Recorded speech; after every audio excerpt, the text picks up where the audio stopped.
اس کو بیچیں گے، بزنس کر رہے ہیں، اس کو بیچ کر پھر دوسرا خریدیں گے، تو بیچنے کی نیت سے جو آپ نے زمین اور پلاٹ خریدے ہیں تو اس پر زکوٰۃ ہے یا نہیں ہے؟ تو کتنی ہے؟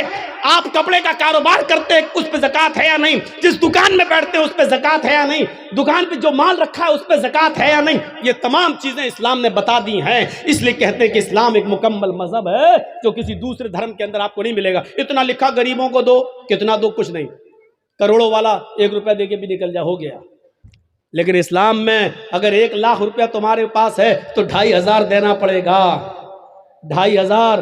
اگر 2400 دو گے اور 100 روک لیا تب بھی آپ گناہگار ہیں، یاد رکھیے گا۔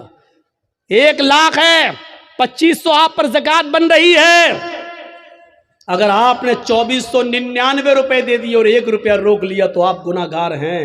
اسلامی حکومت ہوگی تو آپ سے جنگ کی جائے گی، آپ سے قتال کیا جائے گا، آپ سے لڑا جائے گا۔ اگر آپ 1 روپیہ دینے سے منع کریں گے تو آپ کے خلاف جہاد کیا جائے گا۔ میرے بھائیوں سوچو، یہ اسلامی رولز ہیں۔ یہ بڑے بیٹھے بڑے بڑے چودھری اور سرمایہ دار، بڑی بڑی بلڈنگوں کے مالک، آج جن کے پاس کروڑوں کی ملکیتیں ہیں، حساب لو تم زکوٰۃ دیتے ہو یا نہیں دیتے ہو اپنے مال کی پوری پوری۔ اسلامی حکومت ہوتی تو زبردستی لے لیا جاتا، نہیں ہے۔ وہ کہے گا بے آج تو مولویوں کو سب سے زیادہ سننا پڑتی ہے، آگے صبح صبح میرے پاس لینے بیٹھو، 10 بجے اٹھیں گے، صاحب سو رہے ہیں۔ اللہ کا شکر ادا کرو کہ ان مولویوں نے تمہارے لیے بہت آسانی پیدا کر دی، ورنہ ذمہ داری تمہاری تھی مدرسوں میں پیسہ پہنچانے کی۔ یہ تمہارے گھر آ کر تمہیں عذاب الہی سے بچا رہے ہیں، تمہارے گھر آ کر، اور تم ان مولویوں کے بارے میں کہتے ہو کہ جاؤ صبح آنا، جاؤ 10 بجے آنا، بھی ہم سو رہے ہیں۔ یہ زمین کہیں پھٹ نہ جائے، اور اے امیر آدمی، اے چودھری، کہیں تو اس زمین کے اندر دھس نہ جائے۔ مولویوں کی 2 سال کرونا رہا، کبھی آپ نے سوچا علماء کا کیا ہوا بیچاروں کا؟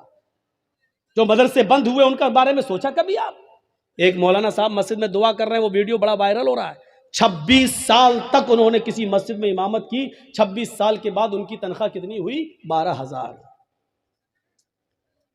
12,000۔ اب وہ مسجد میں جمعہ پڑھانے کے بعد، جمعہ ختم کرنے سے پہلے دعا کر رہے ہیں، اللہ 26 سال میں نے اس مسجد میں جمعہ پڑھایا ہے، اس مسجد میں نماز پڑھائی ہے، آج میری تنخواہ 12,000 ہے، جتنی میری تنخواہ ہے اتنی تنخواہ، اتنا ہی کاروبار، اتنی ہی دولت کا مالک مسجد کے سیکریٹری کو بنا دے، مدرسے کے سیکریٹری کو بنا دے، مسجد کے متولی کو بنا دے۔ سب چپ۔ اس نے کہا آمین بولو، آمین بولو، کوئی آمین ہی نہیں بول رہا۔ کہا کیوں، کیا ہوا؟ تمہیں یہ دعا بری لگ رہی ہے تو کم سے کم مولویوں کے بارے میں بھی تو سوچو۔ 12 سال سے اس کی تنخواہ 3,000 4,000 سے آیا، 12 سال 26 سال میں اس کی تنخواہ 12,000۔ یہ قوم کا حال ہے جو اپنے امام کی قدر نہ کر سکے، جو اپنے امام کی تنخواہ نہ بڑھا سکے، جو اپنے امام کو کھاتا اور پیتا ہوا نہ دے سکے، وہ اسلام کے لیے کیا قربانی دے گا؟ کون کرے گا ان کی دیکھ ریکھ؟ میں نے کہا نا، 4 لاکھ مدرسے، 50 لاکھ علماء، نتیجہ 2% مسلمان۔ نماز فرض ہے، دن بھر مصلی بچھا کر نماز پڑھنے کی اجازت نہیں۔ زکوٰۃ فرض ہے، لیکن اسلام نے یہ بھی نہیں کہا کہ تمہارے پاس جو کچھ سب غریبوں میں دے دو اور خود فقیر بن جاؤ، یہ بھی جائز نہیں ہے۔ دیکھ رہے ہیں آپ، اور جو ایسا کرتا ہے وہ بیوقوف اور پاگل ہے۔